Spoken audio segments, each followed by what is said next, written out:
Hey everyone, today is April 4th, so 4-4. And 4 is an unlucky number in Chinese and actually in a lot of Asian languages. And I used to have a fear of April 4 for that reason. But this year, I think it might be the peak of our problems in our world today. I'm recording this in 2020.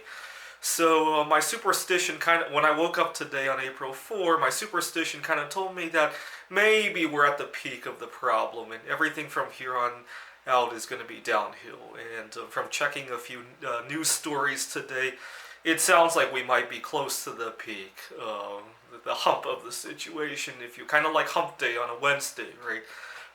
It's good. So if you survived everything until now, or you quote unquote survived emotionally everything up until now, it might be the halfway point. So when I woke up today and I realized it was quote unquote death day, that's what I call it. I got a really nice feeling about it. I mean, I'm trying to handle it the best I can. And so I thought I'd make another video to be a little bit optimistic and talk about things that I want to do. In my last video about things I wanted to do after the whole crisis was over, I talked about my computer games. I've actually just started wrapping up my Chushogi game. It didn't go as well as I had hoped, but I'll still enter it. Like I said, it was more of a piece of art than anything else, and I'll enter it, get last place, and then have fun with it. I don't know if I'll actually want to physically go to the contest. I think a lot of my opponents are just handling things online now, so I think they're holding it in Spain, and don't really have much of an interest in going to Spain. I like going to Taiwan, and to a lesser extent, when I was going to Amsterdam, and then one year was held in Japan, but Spain not so much. Kind of embarrassing, but I don't like girls from Spain. I just don't find them attractive. Nothing against them or anything. I like Asian girls a whole lot better. Okay, so Chushogi, and then I started writing another game called it's a Mongolian chess. You got 9 pieces that move like knights, and you're trying to get to the center square. I don't know how to pronounce that word. It's called Jason Mar, I think. 9 horses is what it means basically, and doing my machine learning stuff. I always discover a new technique every time I write a new game. Well, this one I discovered how you can incorporate some of the end game searches into your machine learning, and a little bit beyond the scope of this video. Okay, so we got that out of the way. I wrote quite a few games while I've been stuck at home. I like giving nicknames to some of my games. So for example, one time I had missed my flight going into Taiwan, and I ended up in Tokyo, and I spent a night at an internet cafe. I believe I recorded a video while I was in the internet cafe, and I wrote an Othello game, and there was an interesting technique in it, and I named the game the Lost in Tokyo game. I was lost in Tokyo because I was dragging my luggage looking for the internet cafe when I came up with that idea. So that's Lost in Tokyo. I wrote a game on the 50th anniversary of JFK's assassination, and I called it the JFK Memorial Game. What else did I... Oh, there was another game that was on the 50th anniversary of Apollo 11, and I named it the Neil Armstrong Memorial Game. Neil Armstrong passed away 8 years ago. So right now I have the Quarantine Game. What else do I have? Oh, I was going to name a game... I was hoping to write a game while sitting on the beach in Gdansk Bay. But I met up with a friend, and she suggested that I take a day off of the computer games. She's a lot older than me, a lot wiser, so I thought I'd listen to her advice, and I didn't. I was hoping to write a game on the beach and call it the Bayfront Game. Instead, I came back home and went to visit a friend in San Francisco, and I wrote a game in front of San Francisco Bay, and I call it the Bayfront Game. So after all of this is over, I hope to drive home to my family in the East Coast. Uh, and well, obviously my parents are in the age group that is high risk, so I don't want to go home now. But certainly after all of this is over, um, and right now I'm not sure about along the way if there's going to be anywhere to stay or any services along the way. So definitely after the whole thing is over and the weather will be nicer too. In December, Jupiter and Saturn are going to come into conjunction. They come into conjunction every 20 years, and it's going to be like I think, less than 1 degree angle between them in the sky. The problem is that they're going to be really close to the sun. You'll only be able to see it late afternoon, I believe. I hope to catch that. What's really sad is that we missed our chance to go to Saturn this time. You have to launch 3 years before Jupiter and Saturn come into conjunction, right? So every 20 years. In 1980, Jupiter and Saturn came into conjunction, and 77 we launched Voyagers 1 and 2. In 2000, they came into conjunction again, and we launched Cassini in 1997, but we missed our chance to launch something into Saturn again. Hopefully, eventually we'll have rockets powerful enough to go directly to Saturn without needing to go through Jupiter, but that's going to be a while before we think about that, obviously, with what's going on today.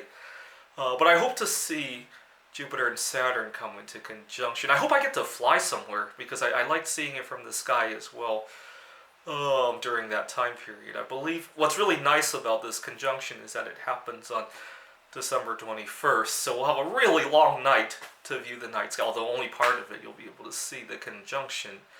What would be really interesting is if I could fly west so I can kind of chase that conjunction for a night or something like that. Okay, so going home to my family, going to see Jupiter and Saturn in conjunction.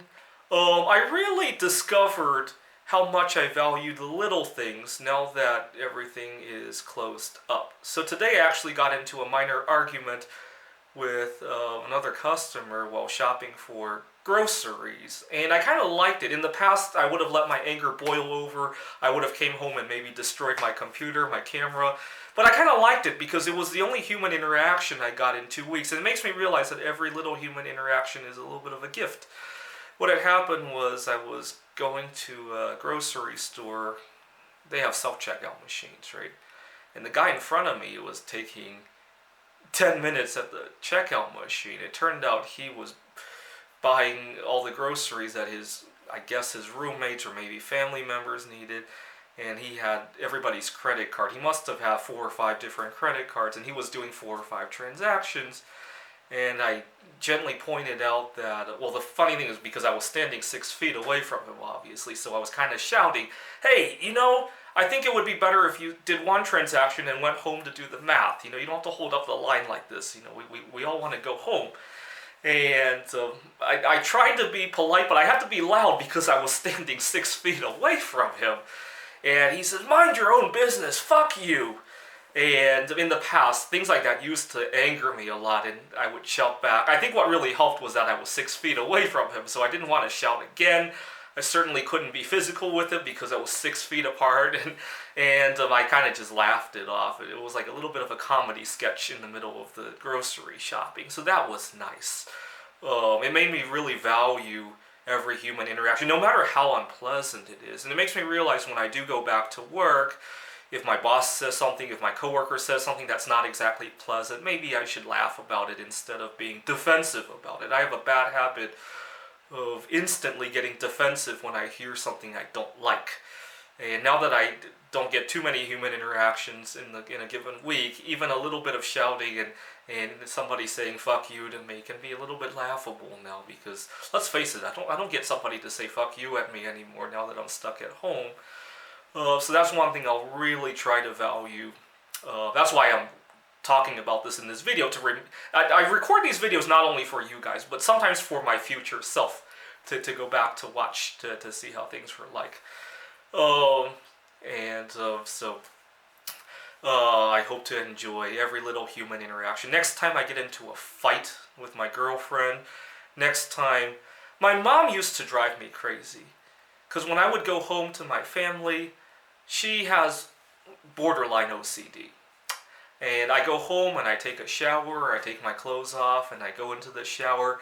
She feels it's important to do a few pieces of laundry um, while I'm taking the shower, which is fine with me, except she complains that I never do the laundry. And